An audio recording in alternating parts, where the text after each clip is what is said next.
யாழ்ப்பாண நகர் மத்தியில் மீட்கப்பட்ட கருச்சிதைவு. புதுசும் வேண்டாம் பழசும் வேண்டாம், யாழில் பாரிய போராட்டம். பயங்கரவாத தடை சட்டத்திற்கு எதிராக மட்டக்களப்பில் ஆர்ப்பாட்டம். சிவப்பு படியானை சந்தேக நபர் கட்டுநாயக்கவில் அதிரடி கைது. ஜிந்துப்பட்டிய துப்பாக்கி சூடு சம்பவத்துடன் தொடர்புடைய பெண் உள்ளிட்ட 2 கைது. ஈரானிய ராணுவத்தின் முக்கிய தலையை வீழ்த்தியது இஸ்ரேல். வெனிசுலாவின் முன்னாள் ஜனாதிபதியின் 687 மில்லியன் பிராங்க் சொத்துக்கள் சுவிஸில் முடக்கம். சுவிஸ் ஆஃப்ரிங்கன் நகரத்தில் குறைந்த விலையில் சிறந்த தரத்தில் உங்கள் வீட்டு தேவைகளுக்கான யாவும் ஒரே இடத்தில். Little Asia.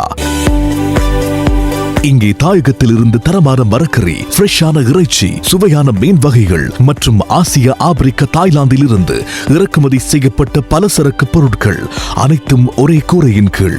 உங்கள் ஷாப்பிங்கை இனிமையாக்க 200க்கும் மேற்பட்ட கார் பார்க்கிங் வசதி. மேலும் ஹைவேயில் இருந்து வரும் 700 மீட்டர் தூரத்தில் மிக பிரம்மாண்டமான லிட்டில் ஏசியா எக்ஸோட்டிக் ஃபுட். இன்னும் என்ன யோசிக்கிறீங்க?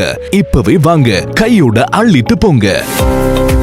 Little Asia exotic food, park வெக் 2, 4665 ஆஃப்ட்ரிங்கன். தொடர்புகளுக்கு 0627 981111.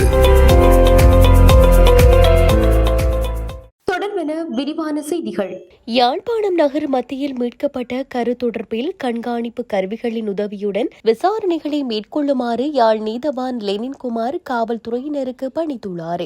யாழ்ப்பாண நகர் மத்தியில் கருசிதைவொன்று இன்று மீட்கப்பட்ட நிலையில் குறித்த உத்தரவை நீதவான் பிறப்பித்துள்ளார். யாழ்ப்பாண மத்திய பேருந்து நிலையத்திற்கு பின்புறமாக பெண்ணொருவர் சந்தேகத்திற்கு இடமான முறையில் நடமாடிய பின்னர் அங்கிருந்து காணாமல் போயிருந்ததாக கூறப்படுகிறது. அதன் பின்னர் அப்பகுதியில் சுமார் 6 தொடக்கம் 7 மாத கரு வீதியில் காணப்பட்டுள்ளது. அதனையடுத்து அங்கிருந்தவர்கள் யாழ்ப்பாண காவல்துறையினருக்கு அறிவித்ததை அடுத்து சம்பவ இடத்திற்கு விரைந்த காவல்துறையினர் கருவினை கடதாசி பெட்டியால் மூடி விசாரணைகளை ஆரம்பித்துள்ளனர். குறித்த இடத்தில் சந்தேகத்திற்கிடமான முறையில் நடமாடிய பெண் எங்கேனும் சட்டவிரோதமான கருக்கலைப்பினை மேற்கொண்ட பின்னர் கருசிதைவினை வீதியில் வீசி சென்றிருக்கலாம் என காவல்துறையினர் சந்தேகிக்கின்றனர். இந்நிலையில் சம்பவ இடத்திற்கு நேரில் சென்ற யாழ் நீதவான் விசாரணைகளை முன்னெடுத்ததுடன் கண்காணிப்பு கேமராக்களின் உதவியுடன் விசாரணைகளை மேற்கொள்ளுமாறும் கருவை யாழ் போதனா வைத்தியசாலையில் ஒப்படைக்குமாறும் பணித்துள்ளார். பயங்கரவாதத்தில் இருந்து அரசாங்கத்தை பாதுகாக்கும் சட்டத்திற்கு எதிராக இன்றைய தினம் யாழ்ப்பாணத்தில் மாபெரும் கண்டன போராட்டம் ஒன்று முன்னெடுக்கப்பட்டுள்ளது. பயங்கரவாத தடை சட்டத்தை நீக்கிவிட்டு அதற்கு பதிலாக பயங்கரவாதத்தில் இருந்து அரசாங்கத்தை பாதுகாக்கும் சட்டத்தை அரசு கொண்டு வருவதற்கு முயற்சிக்கின்ற நிலையில் அந்த சட்டமானது மிகவும் மோசமானது என தெரிவித்து புதுசும் வேண்டாம் பழசும் வேண்டாம் என்று இந்த போராட்டம் முன்னெடுக்கப்பட்டது. யாழ்ப்பாண நூலகத்திற்கு முன்பாக ஆரம்பமான இந்த போராட்டம் ஏனையின் வீதியூடாக பேரணியாக சென்று வடக்கு மாகாண ஆளுநர் செயலகத்தை சென்றடைந்து அங்கு நிறைவுற்றது. போராட்டத்தில் ஈடுபட்டவர்கள் பதாதைகளை ஏந்தி புதுசும் வேண்டாம் பழசும் வேண்டாம், வடக்கும் கிழக்கும் தமிழர் தாயகம், காணாமல் ஆக்கப்பட்டோரது உறவுகளுக்கு நீதி வேண்டும், இனப்படுகொலை ராணுவமே வெளியேறு என கோஷமிட்டவாறு போராட்டத்தில் ஈடுபட்டனர். இந்த போராட்டத்தில் தவத்திரு வேலன் சுவாமிகள், மதகுருக்கள், சமூக மட்ட சிவில் அமைப்புகள், அரசியல் பிரமுகர்கள், காணாமல் ஆக்கப்பட்டோரது உறவுகள், இளைஞர்கள் மற்றும் யுவதிகள் என பலரும் கலந்து கொண்டனர். பயங்கரவாத தடை சட்டத்தை நீக்க கோரியும் பயங்கரவாத தடை சட்டத்திற்கு மாற்றீடாக கொண்டு வருவதற்கு அரசாங்கத்தினால் முயற்சிக்கும் புதிய பயங்கரவாதத்திலிருந்து அரசை பாதுகாக்கும் சட்டத்திற்கும் எதிராக மட்டக்களப்பில் ஆர்ப்பாட்டம் ஒன்று முன்னெடுக்கப்பட்டது. தாயக சேலனி அமைப்பின் ஏற்பாட்டில் இன்று கல்லடி பாலத்தில் இருந்து இந்த ஆர்ப்பாட்ட ஊர்வலம் ஆரம்பமானது. பயங்கரவாத தடை சட்டமும் வேண்டாம், அரசை பாதுகாக்கும் புதிய சட்டமும் வேண்டாம், இந்த நாட்டுக்குள் இருக்கும் குற்றவியல் சட்டம் போதும், பயங்கரவாத தடை சட்டம் என்ற பெயரில் இழந்த உயிர்கள் போதாதா, மக்களை ஒடுக்குகின்ற எந்த சட்டமும் வேண்டாம், சொந்த நாட்டு மக்களை பயங்கரவாதமாக பார்க்கும் சட்டம் எதற்கு போன்ற சுலோகங்கள் எழுதிய பதாதைகளை ஏந்திய நிலையில் ஆர்ப்பாட்ட ஊர்வலத்தை ஆரம்பித்தனர். இவ்வாறு ஆரம்பித்த ஆர்ப்பாட்ட ஊர்வலம் அங்கிருந்து அரசடி வீதி சுற்றுவட்டத்தை அடைந்து அங்கிருந்து மட்டக்களப்பு தலைமையக காவல் நிலைய வீதி சுற்றுவட்டத்தை அடைந்து காந்தி பூங்காவை சென்றடைந்தது. காலை 11:30 மணி வரை ஆர்ப்பாட்டத்தில் ஈடுபட்ட பின்னர் அங்கு அறிக்கை பிரகடனம் செய்த பின்னர் ஆர்ப்பாட்டக்காரர்கள் அங்கிருந்து கலைந்து சென்றனர். இந்த ஆர்ப்பாட்டத்தில் நாடாளுமன்ற உறுப்பினர்கள், தமிழ் தேசிய மக்கள் முன்னணியின் அமைப்பாளர் சுரேஷ் மற்றும் தமிழரசுக் கட்சி உறுப்பினர்கள், ஆதரவாளர்கள், காணாமல் போனோரின் உறவுகள் உட்பட நூற்றுக்கணக்கான பொதுமக்கள் கலந்து கொண்டிருந்தனர். இலங்கையில் இரட்டை கொலை சம்பவத்தை மேற்கொண்ட சந்தேக நபர் ஒருவர் வெளிநாட்டிலிருந்து வருகை தந்தபோது கைது செய்யப்பட்டுள்ளார். குறித்த சந்தேக நபர் நேற்று கட்டார் நாட்டிலிருந்து நாட்டை வந்தடைந்த போது குற்றப்புலனாய்வு திணைக்கள அதிகாரிகளால் கட்டுநாயக்க விமான நிலையத்தில் வைத்து கைது செய்யப்பட்டுள்ளார். 2022/3/24 அன்று கடவத்தை காவல்துறை பிரிவில் மோட்டார் சைக்கிளில் பயணித்த இருவர் மீது T56 ரக துப்பாக்கியால் சுடப்பட்டு இந்த இரட்டை கொலை சம்பவம் இடம்பெற்றது.